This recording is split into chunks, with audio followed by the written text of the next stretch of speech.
And we're back one more time. We have 2 matches in the bag, Falex. 2 out of 12, 2 out of 6 today. A third of the day being done. A few surprises on each side of the leaderboard, I would say. Bhutan popping off like absolute mad lads, while Japan has fallen a little bit flat so far. Yes, they have. Japan, unfortunately, not really with the best of starts. And we said how important a best of 12 start is in that tournament structure. To some degree, it is do or die already. I feel like every game, to some degree, is do or die. One team that has accomplished that perfectly is Indonesia. We got to talk about Indonesia again. Second time they've made something work. This time around, though, in comparison to the very first round, way more structured. Way fewer fights at the start of a game. And also way more intelligent, I want to say. First round was already pretty intelligent, but the second one, even more intelligent in the way they've played it from the very start to the very finish. They always had a game plan. They knew, hey, if we do have a centralized situation around that coastline, we should play it from the straight north, because that's where least of the teams are going to enter. You could see, I think 4, 5, maybe 6 teams, everyone was, due to the fact that this first circle was way more towards the west, was entering to the west as well, because these big wraps aren't really possible anymore. So that's what I really like, that macro kind of intelligent playstyle. If that's what we're going to see continuously throughout the next days, they're going to qualify 100%. There's no way around it. Yeah, and I think that's kind of the beauty of PUBG as well, right? You see a very reserved game from Indonesia, very calm and collected on the north. You see the same from Bhutan for a while, but then at some point you have to explode, and it's all about finding a balance. It's all about finding when you have to go. And well, Thailand is a team that is actually going to provide us with a match MVP. They went very early this game. They had a bit of a hot drop going. I think they got 4 or 5 eliminations before we even started watching them. And then they were able to hold on inside of that shack on the coastline.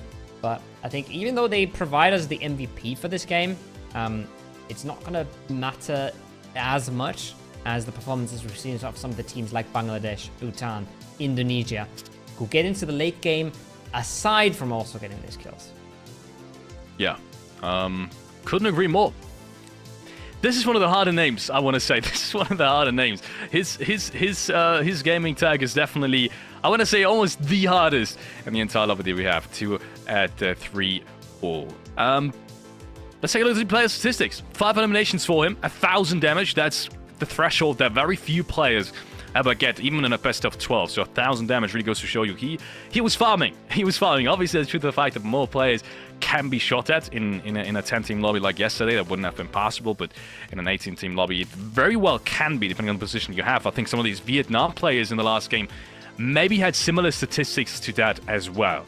If you do get into the right spot and you have overview of almost the entire circle, that's when PUBG Mobile really starts to make fun. On the other hand, Bhutan, we have Mekpank. He's or Kpank. He's the first one for Bhutan, I do believe, to get 4 eliminations as well. I do believe he was the only one as well, getting majority of the frags for his team.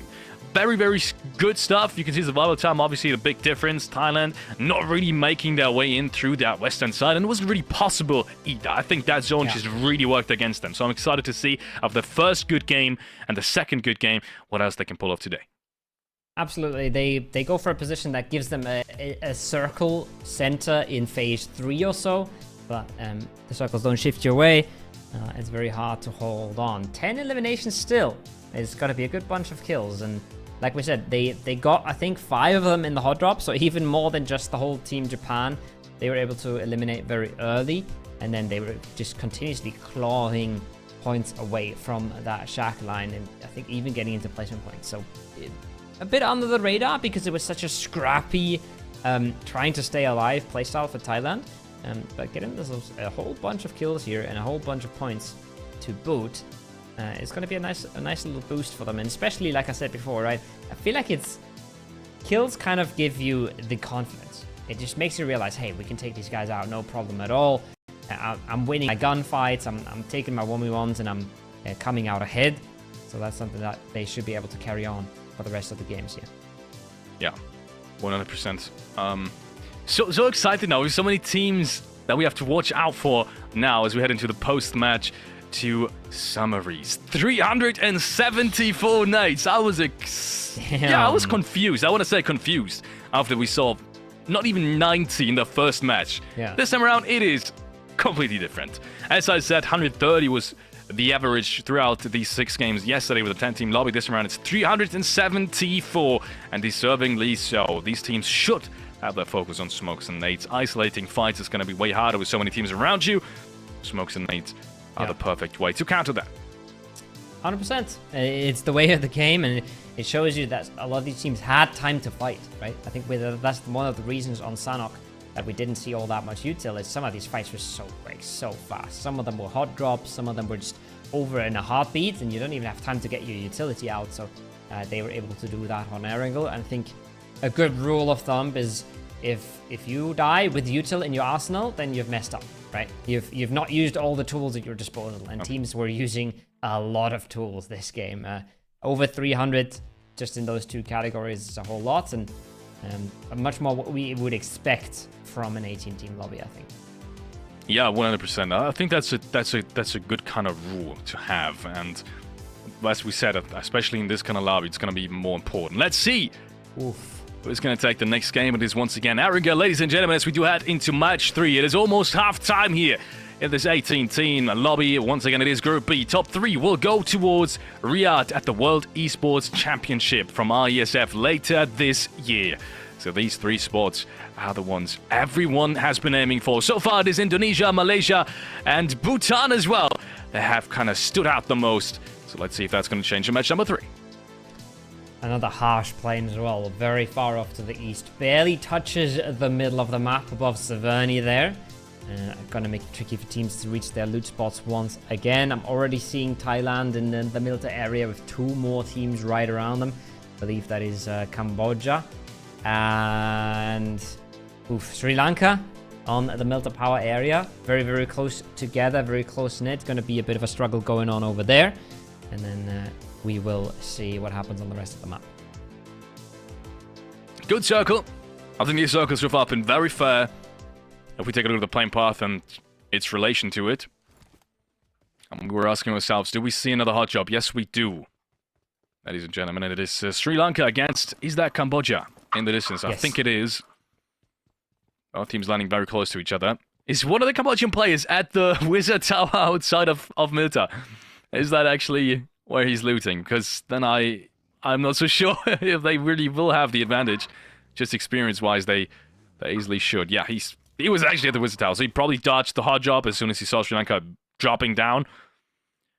And that means with him getting picked up, only 2 more players, Nang and Astra. That's not great. So it's the northern side of it. That well, is to not be great. fair, Sri Lanka is all inside the building, so they should have an easy pathing out of it. And they've got the vehicles as well, as you can see. They gotta go, though. They gotta go fast. And I'm not sure if they are. It looks like they're content to loot here for a little bit, maybe even hunker down. But Sri Lanka should be aware that 2 of these players have just left in a vehicle. They even damaged one of them, so they should have that information. We'll see what they do with it.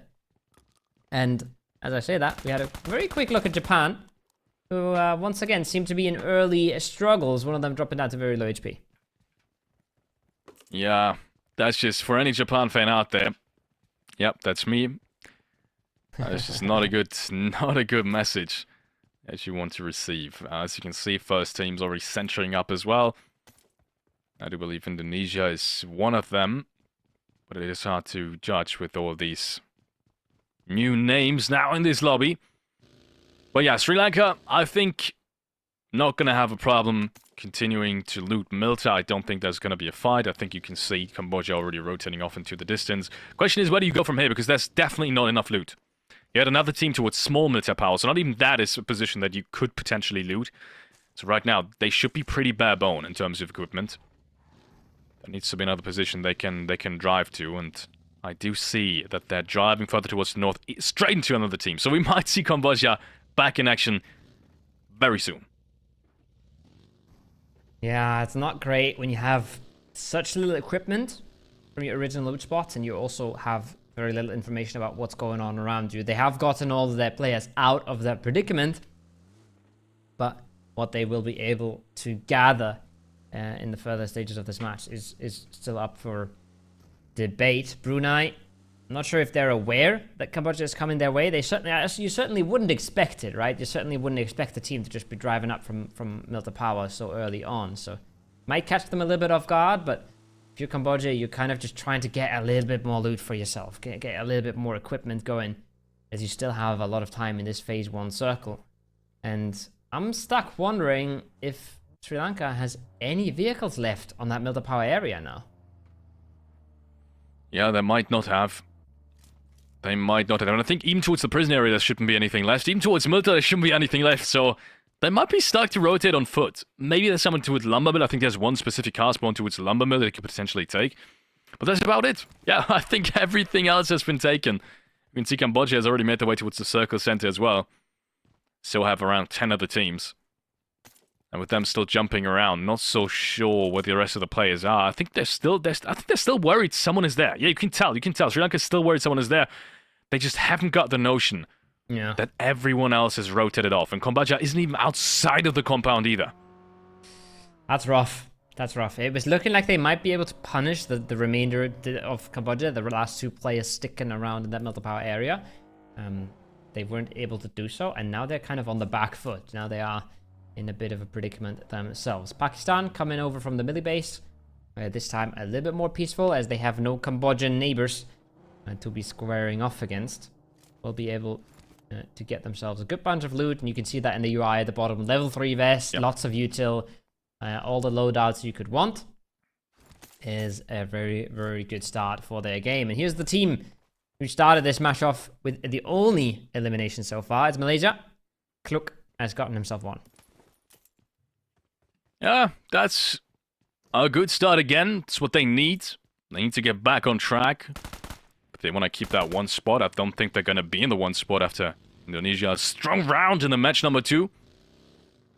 So answering that with immediate points that are being gathered is the way to go. Here we can see Indonesia again. I've got a little bit of a 2-2 split towards Rozok and this big Al compound, which is a pretty good split. Lots of information being gathered, lots of rotation paths that can be taken towards east, north, and south, depending on if they stay in Rozok. Even the bridge control will be open for them. I think, and I feel like they should as well, take that compound towards the bridge too. We've seen north shifts happen time and time again. We've seen circles yesterday over there. That would be the easiest entry in towards a very centralized position as well. These northern zones can be very hard to play. Very few positions that can be played outside of the hardcover compounds. For sure, a factor in the decision making. We're even seeing a few teams already committing very close together. We see the winner of the last match, Bhutan, just 4-man in 1 compound outside of Severny. But we're also seeing a whole lot of teams taking it slow here, and I think that's quite interesting. Is a lot of these teams don't seem to be valuing phase 2 for phase 1, excuse me, all too much, taking their time to get on in, preferring to loot more, preferring to get most of the gear they can. Some 3 gear here on the Hong Kong China players. You see Rose, for example, he still only has full level 1 gear, so they're trying to stack that back up, trying to equip themselves perfectly and not care too much about where they are in phase 1. Hopefully they should be ready for phase 2 though. There's always the deadline, right? You can ignore phase 1 a little bit, but you have to be ready for the phase 2 shift and at least be able to have a few circle endings that you can benefit from and gamble on. Lots of Bangladesh fans, lots of Japan fans, even from the smaller nations, some Timor-Leste fans in the chat as well. So greetings to all of you guys out there. Make sure to continuously support your team. The only team that we've been missing in the chat so far really is Indonesia. I haven't seen too many Indonesian fans so far in the chat, which is the most surprising to me. We have them. The current #1 team, I'm pretty sure. We're going to take a look at the standings very shortly. But first of all, let's take a look at the next circle shift. It is relatively east, and Sri Lanka has found 2 cars, and that's the beauty of PUBG Mobile. In the 1 zone, you're in the worst position anyone could be out of all the 18 teams, and then the next, you get a circle shift towards your side, you found 2 cars, and you're now making your way towards circle center. Ladies and gentlemen, Sri Lanka. Cambodia, on the other hand, looking to clash here for this heaven compound. Looking to clash for the high ground versus Brunei. Brunei, we've seen them take fights successfully in the past, but this is an absolutely messy one. They're flying in on cars, and just like that, 2 players knocked down to their feet. It's just 2 left standing for Cambodia. He can find a second, though. He equalizes the numbers just like that. 1v2 in the compound. Can the top do it? He does get a good bunch of damage in towards the side, but this fight has to finish fast here. He's going to try to get the max amount of teammate back on his feet. He still can, as 2 of the confirms are already through. The util comes out now in Brunei. They want to clear. They want to take this aggressively. Oh, yes, they do. And that's the way they should play. That's a really good nade. Shaka almost goes down. Met him personally, actually, at the last event from IESF. Great guys from Brunei. Really just the nicest players ever. Couldn't quite catch on to the success they've had in the qualifier in the actual tournament. And now it is time again for the qualification. And so far, it's been pretty disastrous. They need a good round. They need to clutch this out. Both of these players still alive. They could be rest back up, but they're not making any moves whatsoever to find the top. And obviously, they can't really run out of the buildings either. That's the scary part and the tough part. So I understand their sentiment of actually just trying back, waiting, and looking if the top makes any kind of mistake. Gonna get one of the reses. Piasau creeping through the smokes as well. He's crawling. The flush comes out. The reset so far is good. I don't remember if the top had any more util. I think he's lobbed that one out as much as he could already. Japan on the other side, not looking all too great. Once again, taking a fight to Malaysia. I think they trade fairly evenly, but Myanmar is there for the punish for the third party. And they're now looking to maybe even engage on that fight. No, pulling back from it. 3 kills for Malaysia, 1 for Myanmar. And Japan is really starting to hurt now. 3 games, that's a lot. That's half of a day. That's a quarter of the tournament that they've really not had any success in. Yep. Couldn't agree more. It is time now for them to make a big move. Obviously, Thailand rotating in towards the mentioned area. Sri Lanka, I think, playing this one smart. They know so many teams could still breach the outskirts. Maybe leaving the building open could be beneficial to them. Worst case scenario, they will have to breach it later on, which is definitely possible from inside the mentioned area. A couple of smokes, a couple of well-timed nades. You can breach that building, and Thailand, by the looks of it, wants to actually stack that building as a foreman. That makes it a little bit more complicated, but should still give the advantage towards the Sri Lankan player, who's got way more control towards the north and western side. And look at this, the next circle, completely disregarded by me in that previous analysis, does tell us it's shifting towards the western side anyways, and that means Thailand already rotating off. Quick decision made based on the information they had. Sri Lanka now finding themselves once again on an edge. That's a breach from Thailand though. Myanmar, they're a little split apart, but they have a DBS in this compound. Smiles jumping up and down, trying to find himself a second. It's not going to happen, but there is a bit of support from afar now. Thailand instantly 2 players knocked, and they have quite a bit of Myanmar still to deal with. Myanmar does not want to let this go. They want to push, they want to engage. And they're finding war with the utility. It's a messy fight from both sides, Felix. There's not even just a third party. I think there's a 4th party at this point coming in from the Western Hills.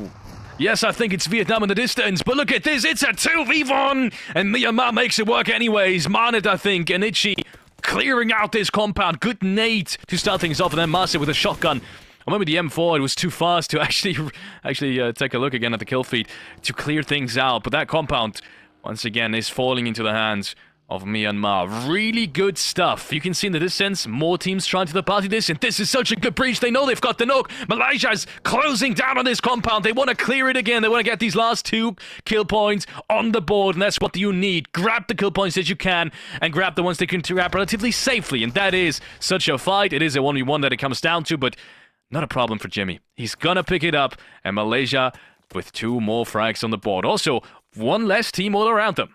Yep, 6 kills already, 6 eliminations for Malaysia. Vietnam not able to grab a whole lot from that third party. And well, that's I think a converge that you would like to see from Myanmar, but evidently punished in the end. Just a little bit, spread a little bit too thin, right? If they don't lose that first player, if they never lose control of the compound, could have maybe been able to hold on, but that's all pretty and good in hindsight. Very hard to prepare for breaches like that when Thailand just comes out of nowhere, 4 player strong, breaching into your compound like that. And well, we'll have to wait and see what they do next round. Bangladesh, on the other hand, gotten themselves once again solid position here at the edges of Yasnaya. Lots of high ground, lots of information, lots of flexibility on where they want to play. But we have a whole lot of circle shifts that could still throw a spanner in the works.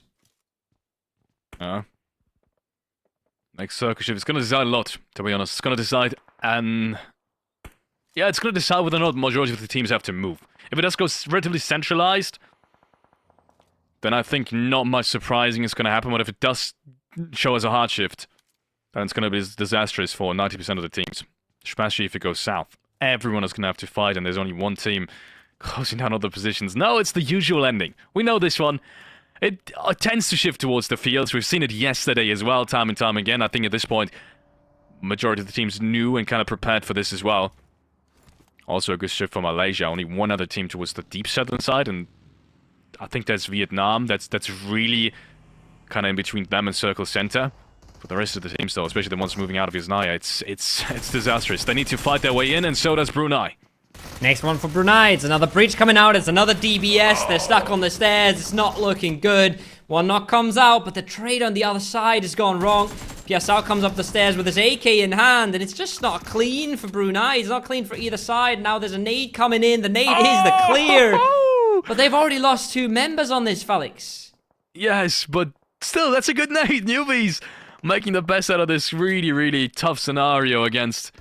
I do believe it was Chinese Taipei. So we have Sri Lanka just driving on through. Shaco's getting breached. He does get taken out immediately. That was a good choice. I'm not even sure how that fight happened. I think Zadia jumped on top of the building and then entered the top side. That is a good play. Zadia, that is massive, massive. And he's going to get rewarded by that dangerous play as well with Brunei, who's had 9 elimination up until this point. Finally, potentially meeting their end. Shaco on the stairs, playing the angle, playing the vision he gets around the corner with the shotgun, and then suddenly there's a member just above him. There's just a Sri Lankan player on his roof running it down on him. Nothing to be done. Newbies tries to fall away from it. Don't forget about this, though. This is 9 kills for Brunei already. They've done more than they had to this game. And now, from now on, anything Newbies is able to get from here is just an added bonus. It's just bonus points at this point. He's hoping to get maybe 1 more, maybe 2 more. We'll see, but they've done the work so far. See if they can do more work. I think Azak down below. Oh, yeah. Excuse me, that was IQ, I do believe. Yeah. So Pakistan, obviously, organization name up front, always tough to spot sometimes. It's in the habit of clearing this one out, but there is Indonesia in the distance. Okay, so they want to get a piece of this, and they couldn't get the last player just yet. It's down to a 1v1, actually. Shotgun against shotgun, S12K against the double barrel, and he has no chance. No, it's going to be the S12K coming on through. And Indonesia, once again, so smart. You can see this from the top teams. If they do realize there's a fight that literally just ended, and they have the opportunity to third-party this cleanly, they do. They only send 1 player in there. Even that is crazy in and of itself, but that's how much they trust them. Yami's now breaching this as well. It's being taken down. Finally, the last Pakistani player in the Wizard Tower goes down, but not without a fight. 2 of the Indonesian players have been knocked. I think they're able to get the reses, but that was a little dicey there. That was a lot of damage to be taken. If there's a third-party opportunity for anyone in the server, that could have gone badly very, very fast. Sadia is not just the action movie guy flying onto your roof. He's also the snake in the container, just proning it on out. There's a wide spectrum of roles that Sri Lankan players are putting themselves into right now. But as special as that 1 kill was, it's the only elimination they have been able to pick up so far. On their southern side, Malaysia is completely popping off versus Bangladesh. But Jimmy is looking so far in his lonesome there for the Malaysian squad. Still not so sure how all of these teams are going to fit into that eastern or southern side. I feel like Vietnam is the one team that could literally gatekeep like 7, 8, maybe 9 teams. Everyone that's coming in to the south and eastern side.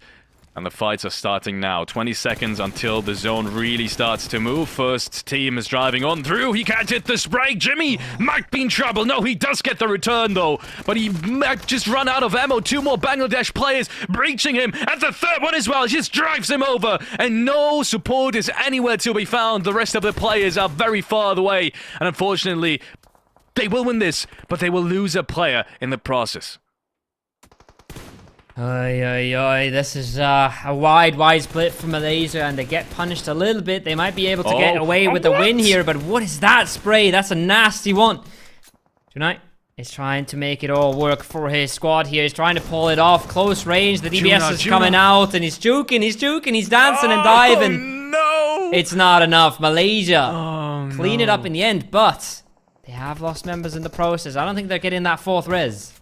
I don't think so either. That's the first round. That's not really gone the way of Bangladesh, but even then, they made something out of nothing. That should not have been that close from Malaysia. They had all the angles. They literally just needed to wait and sit back. But instead, that first player was breached by the Bangladeshi players, and they realized they could isolate him, and that's where it all fell apart. Indonesia, meanwhile, continuously fragging out. They know how to, time and time again, rotate safely into positions where they can gatekeep everyone else, and that's what's happening here as well. As we have another team eliminated this time around, it is Timor-Leste. Eliminated in 9th place, just outside the placements as we go into the first points being given out based off of survival. 8 teams left alive and just 22 players. Phase 5 as Phase 6 is approaching as well. That is not a lot of players for 8 teams. That's not even 3 per team. A lot of teams have lost members. There's a few solos in here and there. Trying to prone it out, trying to get a few more placement points. Indonesia, 9 defeats and still 4-man strong. Crazy clean from them so far. Look at the map as well. Look at how much control they're having over this entire field area. Bhutan next to them. No space at all. Very clustered up together. Indonesia is absolutely rolling over the field right now. And being comfortable about it as well. Comfortable in their aggression. Comfortable in the fights they're taking. And once again, it feels like they're the only team that's as heavy on the cars, right? It feels like they're the only one that's really looking for opportunities on the left, on the right, in the center, and just constantly being on the move. And it's really paying off so far. Yeah, perfect analysis. I think that's also why they are so agile, so fast, and so third-party heavy at the moment, because they reposition so well. No one else is really playing with as much vehicles, as you said. They are driving into the Malaysia squad, though, and I think they're taking heavy casualties. You can see them right now. They're trying to breach this dip. They wouldn't even have to necessarily, but everyone is suddenly being taken down. How the hell does Indonesia win this? How the hell does Indonesia win this? They lost the first 2 players initially, if I saw that correctly, and Malaysia still gets wiped. They're just absolutely unstoppable right now. The trades are there, right? They get knocked down, but they manage to do enough damage at the same time, and somehow they're avoiding the third party once again. It's sort of a side effect of having so much space for yourself is you can pick out whichever fight you want and not get punished for it all too much. That's another 4 eliminations for them. It's another whole bunch of kills as we see Sri Lanka. They have a solo player left alive. Lamborghini now slowly starting to make their way on out with the Vietnam squads out of the liquid compound, and well, they are slowly starting to make their moves. Indonesia, they will slowly have to start slowing down if they want to be in this end game, because they're just fighting everybody right now. They're really just trying to take it all at once. And hopefully, they don't go all too crazy about it. Hopefully for everyone else. Next circle does favor Nepal heavily, as well as Vietnam. Vietnam, the one team that just didn't have to move for the last 3 phases, I think, apart from Nepal and Vietnam, literally everyone had to move in and fight their way in. These 2 teams have just been chilling. They've been sitting back and waiting. And I said that's what Vietnam needs to do here as well. Unfortunately, I don't think enough elimination points have really been gathered to justify them playing that passively. Good next shots as Sri Lanka is being taken out as well. Good breaches from them. They've also shown us lots of initiative in this one. And look at this, Bhutan is alive again. Yeah. Unfortunately, this time around only with 1 more player, but they're already again in the top 4 spot with 3 LMs already secured. It's another good spot as well that he's taken here. Another good bit of cover for Momo. Wow. As, well, 2 heavy hitters on both sides. It's Nepal, who we know have been fragging out consistently, and then it's Indonesia, who are just wrecking this lobby apart right now. So, not a good time for Momo. He's trying to do the best he can. Same is true for Vietnam, who are trying to flex out of their compound, but have to be careful to not overstep, put themselves in the crosshair of too many teams at once. Now, the util's coming out. Momo surely should be short-lived here, but if he can make a stand, that might be what trips up Indonesia here, because at some point Vietnam's going to peek on over, and at some point Vietnam is going to get sidelines onto some of these Indonesian players and make that game a little bit harder for them, as they've just been rolling over it so far. Oh. 3 frags for him. Unfortunately, Momo, not the one to get these 3 frags. He's still looking for his first one. I do believe he did have at least some last round. So he's found his footing in this lobby already. We have the breach coming in from Nepal. This might be dangerous. They're stopping in front of the ridgeline. I think there's other sidelines. They get the frag, though, but is it going to be enough to take his position and get in without securing enough from anyone else? Yes, it is. That's crazy. That's a really good push from Nepal. Unfortunately, I think Bhutan just a tiny bit too slow on that peak. I think he could have gotten an initial knock when they drove him. A little bit more shots. One more shot connected might have done the trick, but the timing is perfect for Nepal. They're going just as Indonesia starts getting a little bit more antsy, a little bit more aggressive towards Vietnam. That's the timing when they strike. And now, well, like you said, I don't want to be too critical, but it might have been too passive for Vietnam for too long. Now the circle's going to come on out, and they will have to start making moves. But as I say that, the circle is quite far to the south. There is still a lot here to play for Vietnam. There is not a whole lot for Nepal on that northern side of this zone. No, not a lot at all, unfortunately. Indonesia found 12 frags already. It's such a crazy stuff. Question is, how do you play this now? Because you know the northern team needs to move, and the southern team doesn't need to move just yet. But if the northern team moves, and they have to move in your direction, then you will get pushed by the southern team. So this might be one of these tricky scenarios where Indonesia, yes, they're in the zone, and they have the potentially best spot as of right now, is not necessarily favored to win. Because I think, as I said, Vietnam has got perfect opportunity to third-party this if anyone were to against Indonesia. You want to bolster up as much as you can, right? You don't want Nepal to even think about coming towards you. That's how you win that game. It's not easy, though. Nepal pretty much has the decision in their hands who's going to win this game. Whoever they go for, if they find even just a single opening, even just a single knock, might be enough to decide this game. So you really want to make sure that they're not coming towards you. It's looking like Nepal is just going to play the smokes, play the low ground they have, as little as that is, and sit out one more zone. So phase 8 might be the one that decides this all, and we might go for a bit of a breather, as it's 4 of Indonesia on the southwest. It's 4 of Vietnam with almost no space at all, but a big bunch of high ground. And it's Nepal just cowering in there, just hoping that they can sit this out, and hoping that they're not instantly eliminated comes the next shift. They have a P90 as well. Indonesia's got a P90 in hands. And I do believe it was Rightsy, actually. Already the 5th one in the lineup for Indonesia. Coming in from Boom Esports. So that's what I wanted to check earlier. Yami's playing Flyboy. Is Flyboy playing as well? No, I think Frenzy's the 4th one. So Flyboy's the one that's missing this lineup. I thought we were missing something. Flyboy's the one that's not playing here. Instead it is Rightsy. The other option would be Rhapsody as well in that 6-man roster that they have. But so far it seems to work out perfectly. So, I mean, never change your running system. We'll see whether or not that changes. I don't think so at this point. Zone is now finally getting to the very late stages of this game. 30 seconds until someone, at the very least Vietnam, has to make a move, ladies and gentlemen. Indonesia seems absolutely ready for it. It's got to be Vietnam, and it's got to be towards Indonesia, right? I think that's the only place you can fight in and potentially win the game, at least. You send it into the field, it's not going to happen. The flybys are there, they're crashing on in, they're trying to force this as fast as they can, but look at the amount of angles that Indonesia has on this. Lamborghini somehow finding the first, I'm not quite sure, but the crunch is happening, and so far it's been working out okay for this. What if Nepal just comes out of the back of this and just starts running away with this, Felix? This is not as clean as it could have been at all. That's another knock, surely, towards Indonesia, and it's not looking pretty at all for Vietnam. No, it really isn't. That knock on Yami would have, I think, sealed the deal for Indonesia, just based off of the fact that Lamborghini is still in the distance, able to support his teammate, but he gets taken down. That's the anchor player not standing anymore, and that makes it so much more difficult for Vietnam to get anything done. Nades against Yami, they're not hitting either. In the meanwhile, Yami hits one against Vietnam, so it's only Gozu. And he's left standing all by his lonesome, all cramped against the zone. P90 across the ridgeline. They take him down. At Vietnam, they have their chances, but they're not using them, unfortunately. And that means Indonesia is picking up 3, maybe 4 more frags. Now having 15 eliminations already. We said 15. That Indonesia was in primed position to already secure qualification just based off of the way they play. And right now, that's exactly what they're doing. Bombit is up close. The nades are coming out. Nepal has had a lot of time to prepare, and that's a banger of a throw. That is big. That's a big opening they needed. Now they have to step up, though. They're playing this very, very carefully, very, very passively. If they don't get the confirm with the nades here, This is going to reset into a 3v3. They don't want that. That's a beautiful nade. He headbutts that right back to the ground.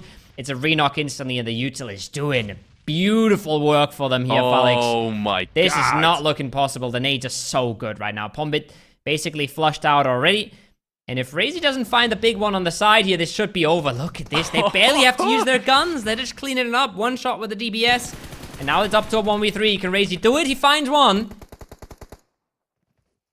Yeah, he finds one. He takes him down as well. And that so far, that's been a PUBG masterclass. Except for that 1v1 now. They kind of just threw it away with that one.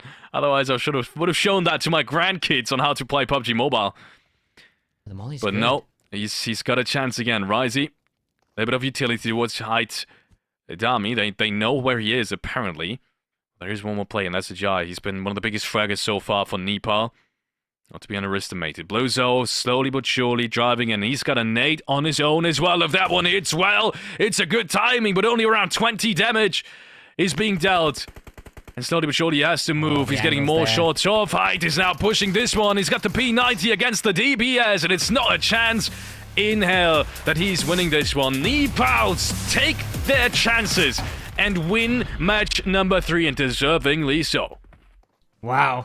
I thought Nepal was deciding who wins that game by deciding who they want to breach, but they stay alive, they wait it out, and they actually make it into that 3 versus 3 to close it out in the end. That's 11 eliminations and the win. That's a big bunch of points for the fragging heavy team. But my oh my, we cannot forget about Indonesia there, honestly. I think they went up to 15 or 16 eliminations towards the end there. A crazy game for them as well. Yeah, massive, massive, massive stuff.